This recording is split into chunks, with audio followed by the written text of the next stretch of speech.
इस देश को कई चीजों की जरूरत है, जैसे कि आर्थिक विकास में तेजी की जरूरत है, जो निश्चित रूप से अगले 5 से 10 सालों में होगा, ऐसा मेरा मानना है। शिक्षा में बदलाव की जरूरत है। मेरे पास कई चीजें हैं, लेकिन अगर एक ही चीज बतानी है तो इस सभ्यता के खिलने के लिए और अगले 25 सालों में मूल्यवान होने के लिए सबसे महत्वपूर्ण चीज यह है कि हिंदू मंदिर हिंदुओं के हाथों में आ जाने चाहिए। क्यों यह महत्वपूर्ण क्यों है? क्योंकि आपको समझना चाहिए कि हिंदू मंदिर कोई प्रार्थना की जगह नहीं है, यह कोई पूजा स्थल भी नहीं है, ये ऊर्जान्वित प्राण प्रतिष्ठित स्थान थे अलग अलग उद्देश्यों के लिए, ताकि मनुष्य उन्नति कर सकें। और अतीत में ऐसा हुआ भी, जब ज्यादातर दुनिया नहीं जानती थी कि यह सब क्या है, तब हम गणित, संगीत, खगोल विज्ञान, आध्यात्मिक प्रक्रिया के उच्चतम स्तर पर थे। अगर आप उन लोगों की विचार प्रक्रिया को देखें जो यहां 5 से 10 हजार साल पहले थे, तो दुनिया में कहीं भी इस तरह की चीजें नहीं हुई। यह सब इसीलिए हुआ क्योंकि हमने इंसान की आंतरिक खुशहाली में निवेश किया। मंदिर उसके ही भौतिक भव्य मूर्त रूप हैं। ये पूजा के स्थान नहीं है, ये कोई प्रार्थना के स्थान नहीं है जहां कोई पुजारी आपसे कहता है कि तुम मुझे इतने पैसे दो तो मैं तुम्हारा संदेश भगवान को भेज दूंगा और फिर वो तुम्हें जवाब देंगे और तुमसे बात करेंगे और वो सारी चीजें। मंदिर में आप सिर्फ दर्शन के लिए जाते हैं, प्रार्थना के लिए नहीं। आपको ये समझना चाहिए, आप मंदिर प्रार्थना के लिए नहीं जाते, आप सिर्फ वहां दर्शन के लिए जाते हैं। क्योंकि आप चुप नहीं रह सकते तो आप हर तरह की बकवास सोचना शुरू कर देते हैं। आपने वहां सोचा कि आपको कुछ कहना चाहिए, ऐसी भाषा में जो आपको ही समझ में नहीं आती, क्योंकि बस फोकस्ड रहने के लिए। यह दर्शन के बारे में है, उस रूप को आत्मसात करने के लिए अपने भीतर। यह भगवान को बुलाने के लिए नहीं है, भगवान बनने के लिए है। यह खुद के काम के लिए किसी को नीचे बुलाने के बारे में नहीं है, खुद को उठाकर उस संभावना तक पहुंचने के लिए है। अब हम अपने आप को एक धर्मनिरपेक्ष देश कहते हैं, जो कि हम नहीं हैं, क्योंकि ज्यादातर हिंदू मंदिर सरकार के हाथों में हैं। सरकारी बाबू उन्हें चला रहे हैं, व्यवस्थित ढंग से बर्बाद किए जा रहे हैं। भक्तों के बिना मंदिर नाम की कोई चीज नहीं होती। सिर्फ एक भक्त के हाथों में ही कोई चीज पवित्र बनती है। एक कर्मचारी जो ये सोचता है कि कब उसकी तनख्वाह बढ़ेगी, क्या वो कोई ऐसी चीज संभाल सकता है जो लोगों के जीवन में ऐसी संभावना लेकर आएगी? और मंदिर कला, संगीत, संस्कृति हर चीज का केंद्र रहे हैं, वो सब कुछ पूरी तरह से बर्बाद किया जा रहा है। तो ये मेरी संस्कृति बनाम तुम्हारी संस्कृति का सवाल नहीं है, ये एक सचेतन संस्कृति है जो इस तरह से बनाई गई थी कि मानव चेतना आपके जीवन का सबसे महत्वपूर्ण हिस्सा हो, दूसरी चीजें उसके बाद आती हैं। यही वजह थी कि लोग तो झुग्गी झोपड़ी में रहे, पर उन्होंने आपकी कल्पना से परे मंदिरों का निर्माण किया। इंजीनियरिंग, वास्तुकला के अद्भुत उदाहरण और अथक प्रयास। कैसे 1000 साल पहले, 2000 साल पहले, 5000 साल पहले उन्होंने इस तरह के मंदिरों का निर्माण किया, जब पत्थरों को ले जाने या उठाने के लिए कोई मशीन नहीं थी, आवागमन के कोई साधन नहीं थे। लाखों टन पत्थर, कैसे इंसानों ने हाथों से यह सब किया होगा। जब आप वाकई इस बारे में सोचेंगे, अगली बार जब आप किसी प्राचीन मंदिर जाएं तो इस पर गौर करें कि अगर आप यहां 1000 या 1500 या 2000 साल पहले होते तो आप कैसे इन्हें मशीनों के बिना ऐसे रख पाते। यह सब सोच पाना भी असंभव है, पर उन्होंने ये चीजें की क्योंकि उन्होंने ये देखा कि इंसानों का विकास सबसे महत्वपूर्ण चीज है। इंसान के विकास को गति देना सबसे महत्वपूर्ण काम है।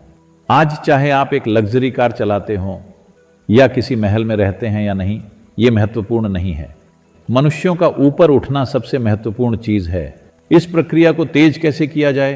क्योंकि इंसान की विकास प्रक्रिया वहां पहुंच गई है जहां यह सचेतन विकास कर सकता है। मतलब आप लाखों साल ले सकते हैं या फिर आप वहां कल सुबह पहुंच सकते हैं, ये आपकी चॉइस है। हम ये चुन सकें इसलिए ही हमने ऐसे मंदिरों का निर्माण किया। पर अब भी क्योंकि हर कोई सोचता है ये मेरा समुदाय, वो तुम्हारा समुदाय, तो ये प्रतियोगिता जैसा हो गया है, ये किसी के साथ प्रतियोगिता नहीं है, ये मनुष्यों के कल्याण के साधन है जिनके बिना हम स्थूल जीवन जिएंगे।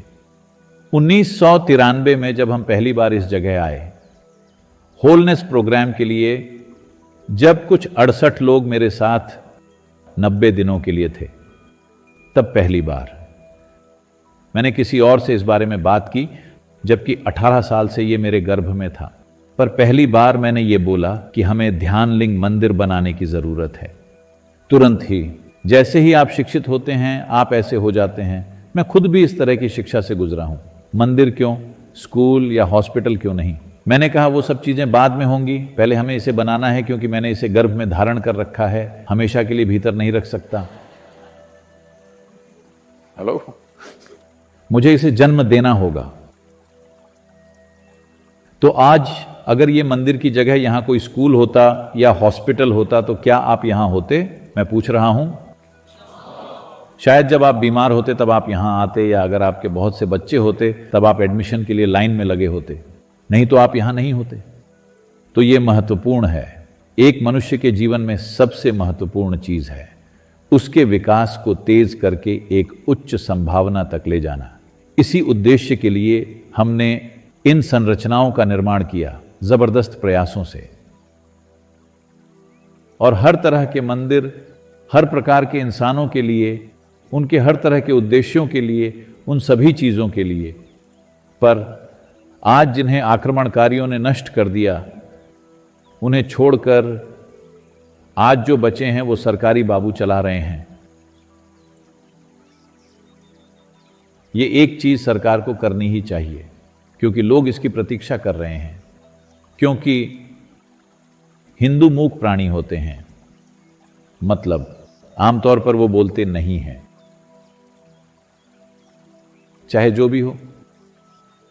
क्योंकि हजारों साल के आक्रमणों ने उन्हें यह सिखाया है कि अगर तुमने अपना सिर उठाया तो तुम्हारा सिर चला जाएगा, इसलिए सिर नीचे करके चलो। तो इसका मतलब यह नहीं कि हमें किसी से लड़ाई करनी है। क्यों करेंगे? हम कह रहे हैं कि हर धर्म के समान अधिकार है, हर धर्म के पास स्वतंत्रता है जो वो करना चाहें। जब ऐसा है तो मंदिर सरकारों द्वारा क्यों चलाए जा रहे हैं? बस इसलिए क्योंकि वहां पैसा है, क्योंकि धन दौलत है। वैसे भी सारे जेवर, सोना, हीरे सब कुछ अंग्रेज ले गए, जो भी वो ले जा सकते थे जहाज भर के। कई तरह से द्वितीय विश्व युद्ध का एक बड़ा हिस्सा भारतीय मंदिरों के सोने से मिले पैसे से लड़ा गया था, उसका एक बड़ा हिस्सा। लेकिन उसके बाद आजाद भारत में नेताओं ने सब चुरा लिया। भाड़ में जाए सोना। मुझे सोने या हीरे में दिलचस्पी नहीं है। जो सोना मंदिरों में था या अब भी है, मुझे उसकी परवाह नहीं है। ये ऊर्जा के रूप हैं, इन्हें जीवित रखना होगा ताकि आने वाली पीढ़ी को इनसे लाभ मिले।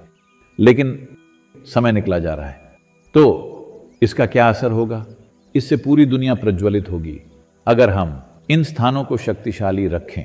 ये सिर्फ हिंदुओं के लिए नहीं है, इस धरती के हर इंसान को इनसे लाभ होगा, धरती के हर जीवित प्राणी को इनसे लाभ होगा। ऐसा करने का एक तरीका है और भारत के बाहर कई देश इसे समझ रहे हैं, लेकिन यहां राजनीतिक कारणों से और लालच की वजह से हम इन्हें ऐसे पकड़े हुए हैं। अगर मुझे नई सरकार से सिर्फ एक चीज बोलनी हो तो ये एक चीज होनी चाहिए, क्योंकि ये उस तरीके को बदल देगा जैसे हम खुद को शिक्षित करते हैं। ये उस तरीके को बदल देगा जैसे हम खुद को देखते हैं और दूसरों को देखते हैं। ये जिसका लोग मजाक उड़ाते हैं, अरे उनके तो 33 करोड़ देवी देवता हैं, क्या बकवास है। अरे यहां तो सांप एक भगवान है, गाय भगवान है, बैल भगवान है, क्यों नहीं? एक पत्ता भी भगवान है। सृष्टि का हर छोटा अंश ईश्वर है। अगर आप एक अणु को देखें, अगर मैं इलेक्ट्रॉन माइक्रोस्कोप में एक अणु को भी देखूं तो पहली चीज मैं यही करूंगा, क्योंकि यह महत्वपूर्ण है। यह संस्कृति बाकी सारी दुनिया के लिए महत्वपूर्ण है, क्योंकि दुर्भाग्य से बाकी की दुनिया जीत हासिल करने के मोड में है। वो जो भी देखते हैं उसे जीतना चाहते हैं। जो भी वो देखें उसके सामने झुकने जैसी कोई बात ही नहीं है। अगर ऐसा होना है तो इन मंदिरों को जीवित रखना होगा, सिर्फ इमारतों की तरह नहीं बल्कि सजीव रूप में। इन्हें सजीव साधनों के रूप में बनाया गया था मानव चेतना को रूपांतरित करने के लिए। इसे वापस आना होगा, क्योंकि आप एक चीज पूछ रहे हैं तो मैं ये कह रहा हूं, जिसकी भी सरकार बने ये एक काम उन्हें करना ही चाहिए।